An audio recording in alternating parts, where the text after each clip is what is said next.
Hepatitis A കുറിച്ച് കുറെ സംശയങ്ങൾ ഈ അടുത്ത സമയത്ത് ഒരു ചെറുപ്പക്കാരൻ ചോദിക്കുകയുണ്ടായി. അതായത് ഹെപ്പറ്റൈറ്റിസ് എ വന്നു, അവരുടെ ലൊക്കാലിറ്റിയിൽ കുറെ പേർക്ക് ഹെപ്പറ്റൈറ്റിസ് എ വന്നു. അപ്പൊ അതിനെ തുടർന്ന് 100 കൂട്ടം സംശയങ്ങളായി. പിന്നെ പല ആൾക്കാരിലും ഹെപ്പറ്റൈറ്റിസ് എ വന്നത്, മാറാനെടുത്ത താമസം ഒക്കെ വെവ്വേറെയായിരുന്നു. അതിലൊക്കെ വ്യത്യാസങ്ങൾ ഉണ്ടായിരുന്നു. അപ്പൊ അതിനെ കുറിച്ച് ഉള്ള ചില സംശയങ്ങൾ തീർക്കാനായിട്ടാണ് ഞാൻ ഇന്ന് ശ്രമം നടത്തുന്നത്. ഹെപ്പറ്റൈറ്റിസ് എയും ഇയും വരുന്നത് മലിനജലത്തിൽ നിന്നാണ്. അതുപോലെ തന്നെ നമ്മള് ഇപ്പം ഹെപ്പറ്റൈറ്റിസ് എയോ ഇയോ ഉള്ള ഒരു വ്യക്തി ശരിക്ക് പിന്നെ മലമൂത്ര വിസർജനത്തിന് ശേഷം കൈ വാഷ് ചെയ്യാതെ, കഴുകാതെ ഭക്ഷണ സാധനങ്ങൾ ഹാൻഡിൽ ചെയ്യുവാണെങ്കിൽ ഒക്കെയാണ് അത് പകരുന്നത്. അല്ലാതെ നമ്മൾ കാഷ്വൽ ആയിട്ട് ഒരു മുറിയിൽ ഇരുന്നുകൊണ്ടോ ഒരു മുറിയിൽ കിടന്നുകൊണ്ടോ ഒന്നും അത് പകരുകയില്ല. ഇത് ജലജന്യമായിട്ടുള്ള ഒരു രോഗമായിട്ടാണ് നമ്മൾ, അല്ലെങ്കിൽ ഭക്ഷ്യ സാധനങ്ങളിൽ നിന്ന് പകരുന്ന ഒരു രോഗമായിട്ടാണ് നമ്മൾ കണക്കാക്കുന്നത്, ഹെപ്പറ്റൈറ്റിസ് എയും ഇയും. എന്നാൽ സിയും ബിയും അങ്ങനെയല്ല. അത് രക്തം അല്ലെങ്കിൽ ബ്ലഡ് പ്രോഡക്ട്സ് അല്ലെങ്കിൽ സെക്ഷുവൽ ട്രാൻസ്മിഷൻ ഒക്കെയാണ് അവയിൽ കണ്ടുവരുന്നത്. അപ്പം എയും ഇയും വരുമ്പോൾ സാധാരണഗതി ഇത് വൈറസുകളാണ്. വൈറസുകളെ കുറിച്ച് അടിസ്ഥാനപരമായിട്ടുള്ള ഒരു സത്യം എന്ന് പറയുന്നത്, ഈ വൈറസുകൾ മൂലമുള്ള രോഗങ്ങളെല്ലാം സെൽഫ് ലിമിറ്റിംഗ് ആണ്. അതായത് വന്നിട്ട് ഒരു പ്രത്യേക കാലയളവ് കഴിയുമ്പോൾ ശരീരത്തിന്റെ രോഗപ്രതിരോധ ശക്തിയാൽ തന്നെ അത് കൺട്രോൾ ചെയ്യപ്പെടുകയാണ്. അപ്പൊ അത്തരത്തിൽ ഹെപ്പറ്റൈറ്റിസ് എയും ഇയും ഒക്കെ സാധാരണഗതിയിൽ വന്നാൽ ഒരു 6 ആഴ്ച ആദ്യം ഒരു പനിയും ഛർദിലും നടുവേദനയും ഒക്കെ ആയിട്ട് ഏതൊരു പനിയും പോലെ തുടങ്ങിയിട്ട് ഒരു ആദ്യ ഘട്ടങ്ങളിൽ നമ്മൾ കേട്ടിട്ടുണ്ട് SGOT SGPT എന്ന് പറയുന്ന ലിവർ ഫംഗ്ഷന്റെ 2 ഭാഗങ്ങളാണ്, അല്ലെ എൻസൈംസ് ആണ്. ഈ ട്രാൻസമിനേസ് എൻസൈംസ് ആയിരിക്കും ആദ്യം കൂടുന്നത്. അതിനുശേഷം അത് ബിലിറൂബിൻ ഹൈ ആവും.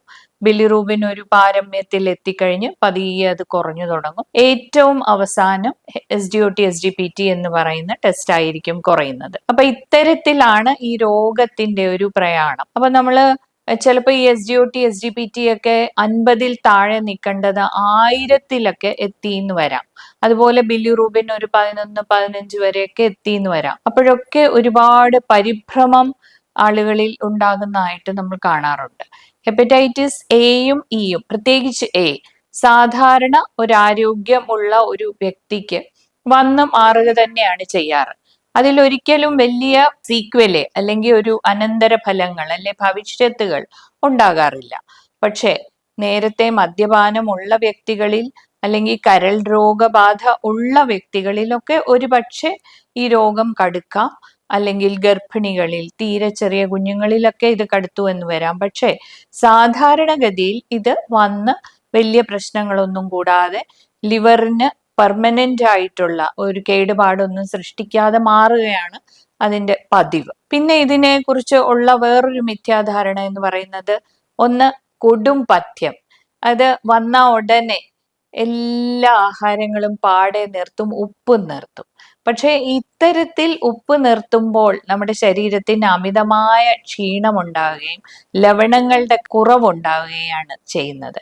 അപ്പം നമ്മളിപ്പം ശാസ്ത്രീയ പഠനങ്ങളുടെ അടിസ്ഥാനത്തിൽ നമുക്ക് പറയാൻ പറ്റുന്ന ഒരു കാര്യം എന്ന് പറഞ്ഞാല്, സാധാരണ ആഹാരം, എണ്ണയിൽ വറുത്ത് കോരിയെടുക്കാത്തത് അല്ലെങ്കിൽ നോൺ വെജിറ്റേറിയൻ ഭക്ഷണങ്ങൾ ഒക്കെ ഒഴിവാക്കിക്കൊണ്ട് ദഹിക്കാൻ എളുപ്പമുള്ള വീട്ടിലുള്ള സാധാരണ ആഹാരം കഴിക്കുന്നതിന് യാതൊരു തെറ്റുമില്ല. യാതൊരു പഥ്യവും അക്കാര്യത്തിൽ നമ്മൾ നോക്കേണ്ട കാര്യമില്ല.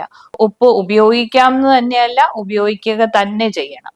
അതിനോടൊപ്പം ഫ്രൂട്ട്സ് ഉപയോഗിക്കാം, ധാരാളമായിട്ട് വെള്ളം കുടിക്കാം, ശരീരത്തിന് ഒരു വിശ്രമം കൊടുക്കുന്നതായിരിക്കും നല്ലത്. അപ്പോൾ ആഹാര പഥ്യം എന്ന് പറയുന്നത് അമിതമായിട്ട് എണ്ണയുള്ള സംഗതികള് അല്ലെങ്കിൽ ഒരുപാട് കൊഴുപ്പടങ്ങിയ സാധനങ്ങൾ, പിന്നെ നോൺ വെജിറ്റേറിയൻ പ്രധാനമായിട്ട് നമ്മൾ ഒത്തിരി മസാലയൊക്കെ ചേർത്ത് പാകം ചെയ്യുന്ന വസ്തുക്കളും ഒക്കെ നമ്മൾ ഒഴിവാക്കുക എന്നുള്ളതിൽ കവിഞ്ഞ് സാധാരണ ഭക്ഷണം കഴിക്കാം. പിന്നെ ഉണ്ടായിരുന്ന ഒരു സംശയം എന്ന് പറഞ്ഞാൽ, എത്ര വട്ടം കുളിക്കണം? നമ്മൾ കുളത്തിൽ പോയി അങ്ങ് കിടന്നാൽ അല്ലെങ്കിൽ വെള്ളത്തിൽ തന്നെ ആയിരുന്നാൽ ഇത് പെട്ടെന്ന് പോകുമോ? അങ്ങനെ കഴുകി പോകുന്ന ഒരു സംഗതി അല്ല ഈ മഞ്ഞപ്പിത്തം എന്ന് പറയുന്നത്. അത് ആന്തരികമായി തന്നെ കുറഞ്ഞു വരണം. സാധാരണയായിട്ട് എത്ര തവണയാണോ, 1 തവണയോ 2 തവണയോ കുളിക്കുന്ന ഒരാൾക്ക് അത്രയും തവണ കുളിക്കാം, അതിന് യാതൊരു പ്രശ്നവുമില്ല. പക്ഷെ ഒന്നിലധികം തവണ ഇത് മാറാൻ വേണ്ടി കുളിക്കേണ്ട കാര്യമില്ല. അതിൽ യാതൊരു ശാസ്ത്രീയ സത്യവുമില്ല. അതുപോലെ തന്നെ ഒറ്റമൂലികളെ കുറിച്ചാണ് അടുത്ത സംശയം. ഒറ്റമൂലികൾ കഴിച്ചാൽ മതി, ഇംഗ്ലീഷ് ചികിത്സയിലേക്ക് പോകണ്ട.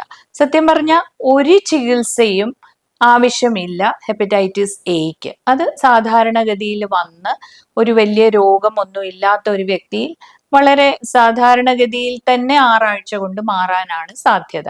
അപ്പൊ അതിന് ഇംഗ്ലീഷ് ചികിത്സയോ ഒറ്റമൂലിയോ മറ്റേത് സ്ട്രീമിലുള്ള മരുന്നോ യുനാനിയോ ആയുർവേദമോ ഒന്നും കൊടുത്തില്ലെങ്കിലും അത് മാറാം. അപ്പൊ അതുകൊണ്ട് നമ്മൾ ഒരു ഒറ്റമൂലിയും നിർദ്ദേശിക്കുന്നില്ല. നമ്മൾ ആശുപത്രിയിൽ അഡ്മിറ്റ് ചെയ്ത് ചിലപ്പോൾ ചികിത്സിക്കേണ്ടി വരും. അതെപ്പോഴാണ്? നല്ല കടുത്ത പനിയുള്ളപ്പോൾ, നിരന്തരമായ ഛർദിലുള്ളപ്പോൾ ഒക്കെ, ആഹാരം കഴിക്കാനൊക്കെ ബുദ്ധിമുട്ട് വരുമ്പോൾ നമ്മളൊരു ഡ്രിപ്പ് കൊടുക്കാനായിട്ടും, പിന്നെ മഞ്ഞപ്പിത്തം ഈ ശരീരത്തിൽ ചൊറിച്ചിലൊക്കെ ഉണ്ടാകാതിരിക്കാൻ വേണ്ടി നമ്മൾ മഞ്ഞ ഒന്ന് പെട്ടെന്ന് കുറയ്ക്കാൻ ശ്രമിക്കാറുണ്ട്. അത്രയൊക്കെ തന്നെ അല്ലാതെ ശരീരത്തിന്റെ നോർമൽ ആയിട്ടുള്ള രോഗപ്രതിരോധ ശേഷിയാണ് ബാക്കി കാര്യങ്ങൾ ചെയ്യേണ്ടത്. അപ്പൊ സാധാരണയായിട്ട് നമ്മൾ ഉപയോഗിക്കുന്ന ഒറ്റമൂലികൾ എന്ന് പറയുന്ന ഒന്ന് ഫൈലാൻത്രസ് നെറൂറി എന്ന് പറയുന്ന കീഴാനെല്ലി, അതാണ് ഒന്ന്. രണ്ടാമത്തത് പിക്കോറിസ കുറോവ എന്ന് പറയുന്ന കടുകിയും ഗ്ലൈക്സിറീസ ഗ്ലാബ്ര എന്ന് പറയുന്ന ഇരട്ടി മധുരവുമാണ്. ഈ 3 ഒറ്റമൂലികളാണ് നമ്മൾ വളരെ സാധാരണയായിട്ട് ഉപയോഗിക്കുന്നത്. ഈ ഒറ്റമൂലികൾക്കൊന്നും ഒരു മാജിക് ഇല്ല. ഒരുപക്ഷെ കഴിക്കുന്ന അവസരത്തിൽ പെട്ടെന്ന് ഒരു ശരീരത്തിനൊരു നല്ല ഫീലിംഗ് ഉണ്ടാകാനോ അല്ലെങ്കിൽ അല്പം ഒന്ന് മഞ്ഞ കുറഞ്ഞ് കാണിക്കാനോ ഉള്ള സാധ്യതയുണ്ട്. പക്ഷെ ആത്യന്തികമായിട്ട് വൈറസിൽ ഈ ഒറ്റമൂലികൾ യാതൊരു ഇടപെടലുകളും നടത്തുന്നില്ല എന്നുള്ളതാണ് ഇതുവരെയുള്ള ശാസ്ത്രത്തിന്റെ കണ്ടെത്തൽ. അപ്പോൾ നമ്മൾ ശരിക്കും പറഞ്ഞാൽ വളരെ മിനിമം ആയിട്ടുള്ള മരുന്നുകളെ ഇതിനാവശ്യമുള്ളൂ. അസിഡിറ്റി ഉണ്ടെങ്കിൽ അതിന്റെ മരുന്ന്, അല്ലെങ്കിൽ ആഹാരം കഴിക്കാൻ പറ്റുന്നില്ലെങ്കിൽ ഒരു വൈറ്റമിൻ സപ്ലിമെന്റ് എന്നെല്ലാം ഉള്ളതിനേക്കാൾ കവിഞ്ഞ് അപ്പുറത്തോട്ട് ഒരുപാട് മരുന്നുകളുടെ ആവശ്യമില്ല. പക്ഷേ ചില സന്ദർഭങ്ങളിൽ, അതായത് മുൻപൊരു കരൾ രോഗമുള്ള വ്യക്തിക്ക്, സ്ഥിരമായി മദ്യപാനമുള്ള ഒരു വ്യക്തിക്ക്, അല്ലെങ്കിൽ നല്ല രീതിയിൽ ഫാറ്റി ലിവർ എന്ന് പറയുന്ന ഒരു പ്രതിഭാസമുള്ള വ്യക്തിയിലൊക്കെ ഇത് ചിലപ്പം കടുത്തു എന്ന് വരാം. അപ്പൊ സാധാരണ സമയത്തിനുള്ളിൽ ഇത് കുറയുന്നില്ല എങ്കിൽ നമ്മൾ അത്തരത്തിലുള്ള പരിശോധനകൾ നടത്തേണ്ടി വരാം, സ്കാനുകൾ എടുക്കേണ്ടി വരാം.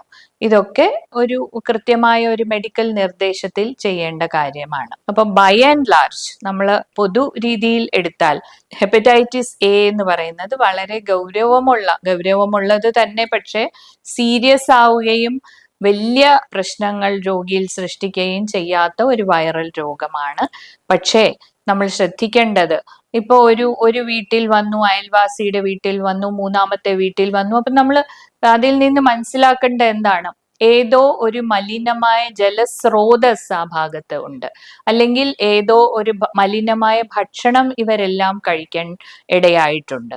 അപ്പം അത്തരത്തിലുള്ള മലിന സ്രോതസ്സുകൾ കണ്ടെത്തുക, പൊതുവെ ജലസ്രോതസ്സുകളെ നല്ല വൃത്തിയായിട്ട് സൂക്ഷിക്കുക, ഹാൻഡ് വാഷിംഗ്, കൈ വൃത്തിയായിട്ട് കഴുകുന്നത് ഒരു ശീലമാക്കി, ഒരു ജീവിതത്തിന്റെ ഭാഗമാക്കി തന്നെ മാറ്റുക.